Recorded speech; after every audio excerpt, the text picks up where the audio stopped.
दोस्तों, आज हम बात करेंगे दुनिया के सबसे रहस्यमयी और छुपे हुए धन के बारे में। किम जोंग उन की पैसों की कहानी। ये पैसा बस एक व्यक्ति का शौक नहीं बल्कि एक पूरी तानाशाही को जीवित रखने का माध्यम है।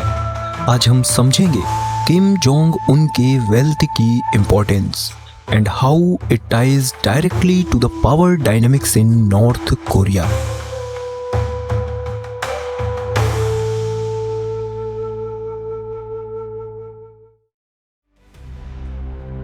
इस वेल्थ का एक बड़ा हिस्सा इलीगल एक्टिविटीज से आता है, जिसमें black market trade, money laundering और साइबर क्राइम जैसी इलीगल एक्टिविटीज शामिल हैं।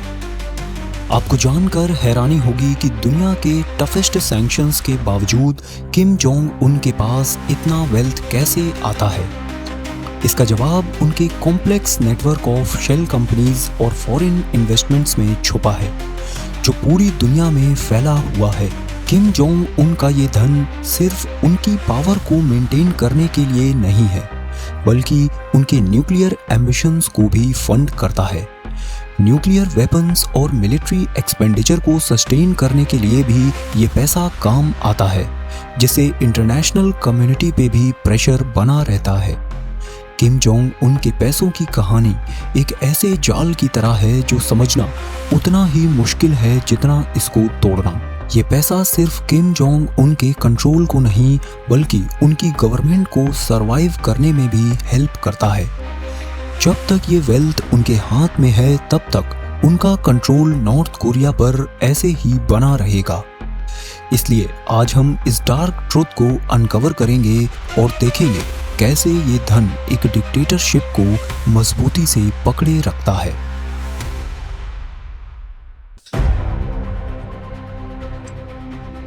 चलिए अब नॉर्थ कोरिया के पॉलिटिकल सिनेरियो की बात करते हैं। नॉर्थ कोरिया दुनिया के सबसे आइसोलेटेड देशों में आता है। 1953 में कोरियन वार के बाद ये देश अपने आप को पूरी दुनिया से अलग कर लिया। आज ये देश किम जोंग उन के कंट्रोल में है, जो 2011 में अपने पिता किम जोंग इल की मौत के बाद नॉर्थ कोरिया के लीडर बने। उनका पूरा फोकस अपने देश की पावर को कंट्रोल में रखने और अपने एनिमीज से बचने पर होता है। किम जोंग उन ने वर्कर्स पार्टी ऑफ कोरिया के इन्फ्लुएंस को बढ़ाया और मिलिट्री के पावर को कम कर दिया। आज नॉर्थ कोरिया में जो भी हो रहा है उसका सीधा कनेक्शन किम जोंग उन के वेल्थ और उनके पावर डायनेमिक्स से है। किम जोंग उन के पिता किम जोंग इल, जो 1994 में अपने पिता किम इल संग के बाद नॉर्थ कोरिया के सुप्रीम लीडर बने, उन्होंने अपने रूल के दौरान अपने लिए और अपनी रेजिम के लिए एक खास फाइनेंशियल नेटवर्क तैयार किया। नॉर्थ कोरिया, जो इंटरनेशनल सैंक्शंस के कारण ग्लोबल इकोनॉमी से ऑलमोस्ट अलग हो चुका था, अपने लिए इलीगल मेथड से पैसे जनरेट करने लगा। इन्हीं इलीगल मेथड्स में सबसे पहले आता है arms trading. Kim Jong Il ने सीक्रेटली वेपन्स ट्रेड करके अपने देश के लिए बिलियंस ऑफ डॉलर्स जनरेट किए। ये आर्म्स ट्रेड मिडिल ईस्टर्न और अफ्रीकन देशों में होता था, जहां कॉन्फ्लिक्ट्स और सिविल वॉर्स चल रहे थे। इससे किम जोंग इल ने अपने देश का फाइनेंस भी स्ट्रॉन्ग किया और अपनी पर्सनल वेल्थ को भी बढ़ाया। किम जोंग इल ने इन सब इलीगल एक्टिविटीज के थ्रू एक ऐसा फाइनेंशियल एम्पायर खड़ा किया जिसे ट्रैक करना ऑलमोस्ट इम्पॉसिबल था। उन्होंने अपने पैसों को फॉरेन बैंक्स में इन्वेस्ट किया, ऑफशोर अकाउंट्स खोले और पूरे वर्ल्ड में शेल कंपनीज बनाई। ये वेल्थ उनकी पावर को सस्टेन करने का जरूरी हिस्सा बन गई थी। और जब 2011 में उनका बेटा किम जोंग उन पावर में आया तो उसने इस एम्पायर को अपने कंट्रोल में ले लिया। किम जोंग उन ने अपने पिता के इस फाइनेंशियल नेटवर्क को ना सिर्फ इनहेरिट किया बल्कि उसे और भी एक्सपेंड किया।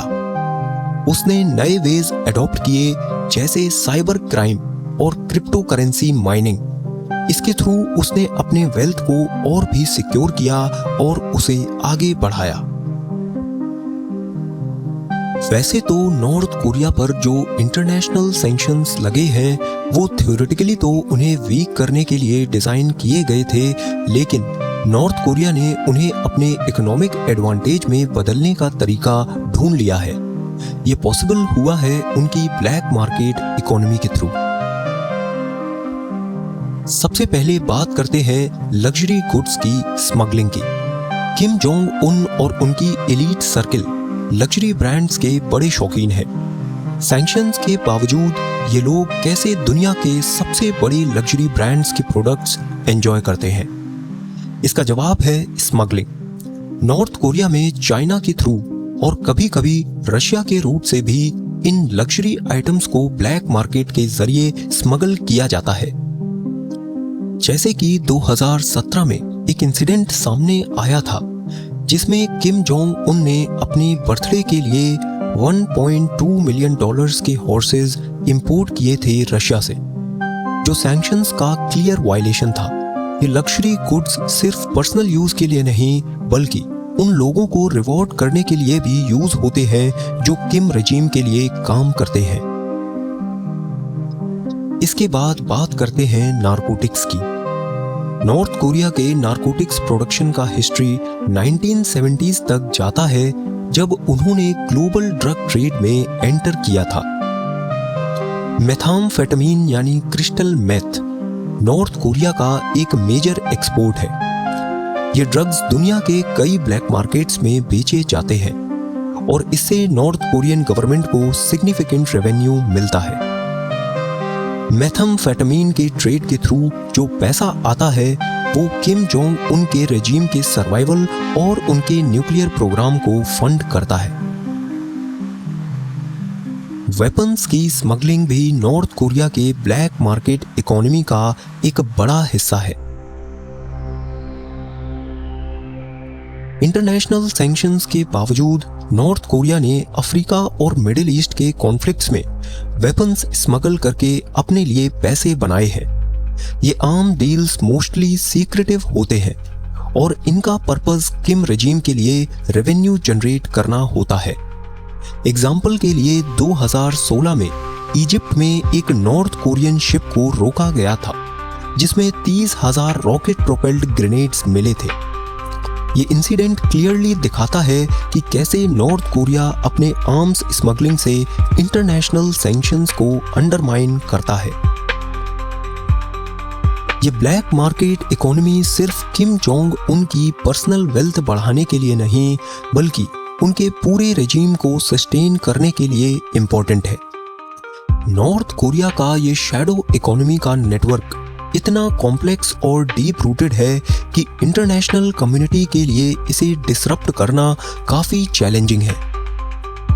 जब तक ये ब्लैक मार्केट का नेटवर्क जीवित है, किम जोंग उन का रेजिम भी स्ट्रॉन्ग और स्टेबल रहेगा, despite all international efforts to weaken it.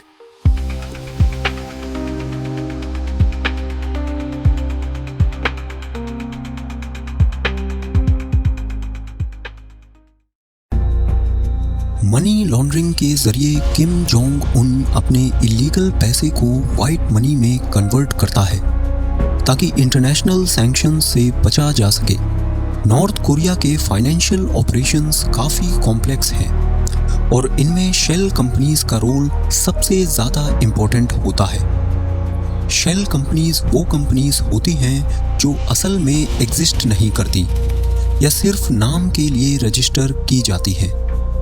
इनका काम होता है एक ऐसे चैनल का काम करना जिससे इलीगल पैसा लीगल लगने लगे। किम जोंग उन की रेजिम ने इन कंपनीज का यूज करके बिलियंस ऑफ डॉलर्स का पैसा इंटरनेशनल मार्केट में सर्कुलेट किया है और वो भी बिना किसी के सस्पिशन के। नॉर्थ कोरिया के मनी लॉन्ड्रिंग का एक बड़ा पार्ट चाइनीज और रशियन इंटरमीडियरीज के थ्रू होता है।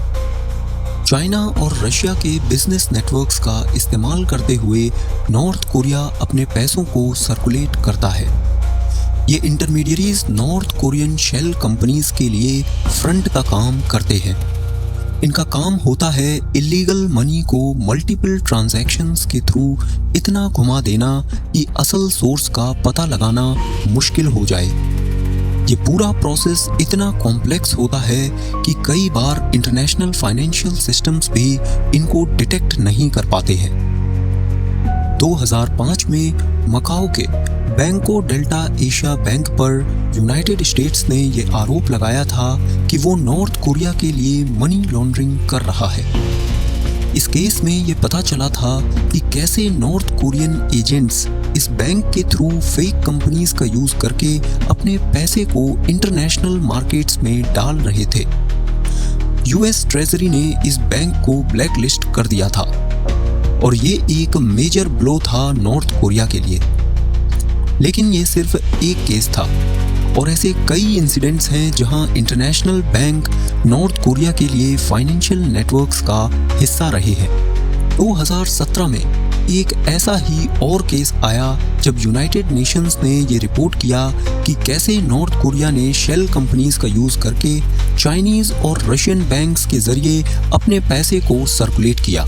ये शेल कंपनीज मेजरली ऑयल और कोल ट्रेड में इन्वॉल्व थी और सैंक्शंस के बावजूद ये कंपनीज नॉर्थ कोरिया के लिए फॉरेन करेंसी जनरेट कर रही थी। इस केस में चाइना के कुछ बैंक्स और कंपनीज पर भी संकट के बादल मंडराए, लेकिन किसी पर भी ऑफिशियली चार्ज नहीं लगाया गया। हाल ही में नॉर्थ कोरिया ने क्रिप्टो करेंसीज का भी यूज करना शुरू कर दिया है अपनी इलीगल एक्टिविटीज को फंड करने के लिए। क्रिप्टो ट्रांजैक्शंस ट्रैक करना मुश्किल होता है और इसीलिए ये नॉर्थ कोरियन रेजिम के लिए मनी लॉन्ड्रिंग का एक नया हथियार बन गया है। नॉर्थ कोरिया ने कई बार क्रिप्टो करेंसी एक्सचेंजेस पर साइबर अटैक्स भी किए हैं, जिससे वो मिलियंस ऑफ डॉलर्स का पैसा कमा चुके हैं।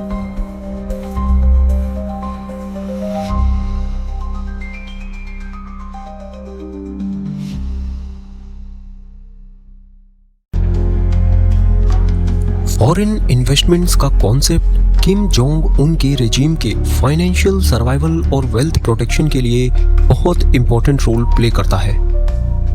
नॉर्थ कोरिया को इंटरनेशनल सैंक्शंस का सामना करना पड़ता है और इस वजह से उन्हें अपने फाइनेंशियल एसेट्स को सिक्योर करने के लिए अपने देश के बाहर इन्वेस्टमेंट्स करने पड़ते हैं। ये इन्वेस्टमेंट्स एक तरह के शील्ड हैं जो उन्हें इकोनॉमिक आइसोलेशन के टाइम भी स्टेबिलिटी देते हैं।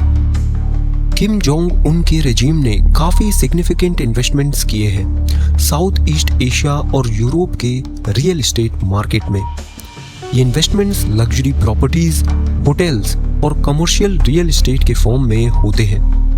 नॉर्थ कोरिया को पता है कि इंटरनेशनल सैंक्शंस के दौरान इन प्रॉपर्टीज को उनके फाइनेंशियल बैकअप की तरह यूज किया जा सकता है। नॉर्थ कोरियन रेजिम के फॉरेन एजेंट्स और शेल कंपनीज के थ्रू ये इन्वेस्टमेंट्स को मैनेज किया जाता है, जो काफ़ी क्लेवरली डिस्गाइज्ड होते हैं ताकि अथॉरिटीज इन ट्रांजैक्शंस को ट्रैक ना कर पाए। इसी के साथ किम जोंग उन और उनके एलीट ग्रुप के मेंबर्स ने यूरोप और एशिया के कई लग्जरी ब्रांड्स में भी इन्वेस्टमेंट्स कर रखे हैं। नॉर्थ कोरिया ने चाइना और रशिया के इंटरमीडियरीज के थ्रू यूरोप में काफ़ी बड़े बड़े प्रॉपर्टीज और इन्वेस्टमेंट्स एक्वायर किए हैं। ये कंट्रीज नॉर्थ कोरिया के अगेंस्ट स्ट्रिक्ट सैंक्शंस इम्पोज नहीं करती हैं, जिसकी वजह से वहाँ इन्वेस्टमेंट्स ज़्यादा सिक्योर रहती हैं। फॉरेन रियल एस्टेट इन्वेस्टमेंट्स और लग्जरी गुड्स को स्ट्रेटेजिक टूल्स के रूप में यूज करना किम जोंग उन बखूबी सीख गए हैं। किम जोंग उन के रेजिम ने साइबर कैपेबिलिटीज में रिमार्केबल ग्रोथ दिखाई है, जिसमें हैकिंग, रैंसमवेयर अटैक्स और क्रिप्टो करेंसी थेफ्ट प्रोमिनेंट है। ये नई डिजिटल स्ट्रैटेजीज न सिर्फ उनको फाइनेंशियल बेनिफिट्स देती हैं, बल्कि इंटरनेशनल सैंक्शंस को बाईपास करने का एक इनोवेटिव तरीका भी है। नॉर्थ कोरिया के साइबर ऑपरेशंस का बेस 2000 के आसपास बना था, जब उन्होंने एलीट हैकर्स की एक नई टीम तैयार की, जिसे ब्यूरो 121 कहते हैं। किम जोंग उन के लीडरशिप में ये टीम और भी एग्रेसिव और सोफिस्टिकेटेड हो गई। उनका प्राइमरी गोल है ऐसे साइबर अटैक्स लॉन्च करना जो उनके देश को इकोनॉमिकली स्ट्रॉन्ग बना सके, स्पेशली इंटरनेशनल सैंक्शंस के बाद जब ट्रेडिशनल मेथड से पैसा कमाना मुश्किल हो गया था। 2017 का WannaCry रैंसमवेयर अटैक इसका जीता जागता सबूत था। इस रैंसमवेयर ने दुनिया भर के हॉस्पिटल्स, कंपनीज और गवर्नमेंट इंस्टीट्यूशंस को टारगेट किया था, जिससे बिलियंस ऑफ डॉलर्स का डैमेज हुआ। WannaCry अटैक के बाद इन्वेस्टिगेशन से पता चला कि इस साइबर अटैक के पीछे नॉर्थ कोरियन हैकिंग ग्रुप लाजारुस का हाथ है। इस ग्रुप का कनेक्शन डायरेक्ट किम रेजिम से है और ये नॉर्थ कोरियन लीडरशिप के लिए इलीगल तरीके से पैसा जनरेट करने के लिए रिस्पॉन्सिबल है। साइबर वॉरफेयर के साथ साथ नॉर्थ कोरिया ने क्रिप्टो करेंसी थेफ्ट को भी अपना मेजर फाइनेंशियल सोर्स बना लिया है। क्रिप्टो करेंसी डिसेंट्रलाइज्ड होती है, जिसे ट्रेस करना और कंट्रोल करना बहुत मुश्किल होता है। इसलिए नॉर्थ कोरिया ने इस मीडियम का पूरा फायदा उठाते हुए 2018 से लेकर 2022 तक नॉर्थ कोरियन हैकर्स ने लगभग $2 बिलियन के क्रिप्टो करेंसीज चुरा लिए हैं, जो उनके न्यूक्लियर और मिलिट्री प्रोग्राम के फंड में जाते हैं। 2017 के बाद एक और मेजर इंसिडेंट हुआ जब कॉइनचेक नाम की जापानीज क्रिप्टो करेंसी एक्सचेंज को हैक कर लिया गया था, जिसमें $530 मिलियन वर्थ के क्रिप्टो करेंसीज चुरा लिए गए। ये चोरी भी लाजारुस ग्रुप से कनेक्ट की गई थी। इस अटैक ने दिखाया कि कैसे किम जोंग उन के हैकर्स ग्लोबल फाइनेंशियल सिस्टम्स के वल्नरेबिलिटीज को अपने फायदे के लिए यूज करते हैं। किम का लग्जरी के लिए जुनून और उनकी आम जनता की जिंदगी के बीच का गैप हमेशा से एक कंट्रोवर्शियल टॉपिक रहा है। किम जोंग उनको लग्जरी कार्स का बहुत शौक है। उनके पास दुनिया की सबसे महंगी और रेयर कार्स का कलेक्शन है। एक एस्टिमेट के मुताबिक उनके पास 100 से ज्यादा लग्जरी कार्स हैं, जिसमें Rolls Royce, Mercedes Benz S class और लैम्बोर्गिनी जैसे ब्रांड्स शामिल हैं। हालांकि यूनाइटेड नेशंस ने नॉर्थ कोरिया पर लग्जरी गुड्स की इंपोर्ट पर सैंक्शंस लगाए हैं, लेकिन किम उन सैंक्शंस को बाईपास करते हुए ये गाड़ियां इलीगली इंपोर्ट कर लेते हैं। कार्स के अलावा किम के पास एक लग्जरी यॉट भी है, जिसे फ्लोटिंग पैलेस कहा जाता है। ये यॉट काफी एडवांस्ड और हाई टेक फीचर्स से लोडेड है और इसकी कीमत मिलियंस ऑफ डॉलर्स के आसपास है। किम जोंग उन इस यॉट का इस्तेमाल अपनी प्राइवेट वैकेशंस के लिए करते हैं, जहां वो अपनी एलीट सर्किल के साथ रिलैक्स करते हैं। इसके साथ साथ उन्हें यूरोप के लग्जरी स्की रिजॉर्ट्स और फ्रेंच रिवीरा जैसे डेस्टिनेशंस पर हॉलिडेइंग करते हुए भी देखा गया है। किम का फाइन डाइनिंग और अल्कोहल के लिए भी जुनून है। रिपोर्ट्स के मुताबिक उन्होंने इंपोर्टेड लिकर्स जैसे कॉग्नैक और विस्की के लिए हजारों डॉलर्स खर्च किए हैं। हेनेसी कॉग्नैक उनका फेवरेट है और उनके फादर किम जोंग इल भी इस एक्सपेंसिव ड्रिंक के बहुत बड़े फैन थे। एक एस्टिमेट कहता है कि सिर्फ 2016 में किम ने इंपोर्टेड अल्कोहल्स पर $30 मिलियन तक खर्च कर दिए थे। किम की डाइनिंग का लेवल देखकर आपको फ्रांस के सबसे शानदार रेस्टोरेंट्स की याद आ सकती है। वो एक्सक्लूसिव शेफ हायर्ड मील्स का आनंद लेते हैं, जिसमें सब कुछ इंपोर्टेड होता है। ये कॉन्ट्रास्ट नॉर्थ कोरियन सिटीजन्स के लिए एक हार्श रियलिटी है, जहां उन्हें रोजाना अपने पेट भरने के लिए भी संघर्ष करना पड़ता है। वहां उनका लीडर एक शहंशाही लाइफस्टाइल जी रहा होता है। किम जोंग उनके रेजिम के लिए भविष्य काफी कॉम्प्लेक्स और अनप्रेडिक्टेबल है। जब तक उनके फाइनेंशियल नेटवर्क्स इलीगल एक्टिविटीज से कनेक्टेड हैं, तब तक सर्वाइवल तो पॉसिबल है, लेकिन सैंक्शंस और इंटरनेशनल स्क्रूटनी के बढ़ने के साथ एक ब्रेकिंग पॉइंट जरूर आ सकता है। क्रिप्टो करेंसी और साइबर वॉरफेयर जैसे टूल्स उनके लिए एक नई होप बन चुके हैं, लेकिन ये भी एक दिन कोलैप्स कर सकते हैं जब ग्लोबल कम्युनिटीज इन नेटवर्क्स को डिसमेंटल करना शुरू कर देगी। आप इस बारे में क्या सोचते हैं? कमेंट्स में लिखकर हमें जरूर बताएं।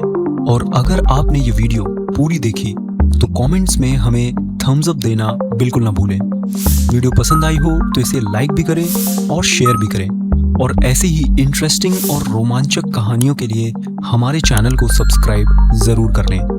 तब तक के लिए शुक्रिया।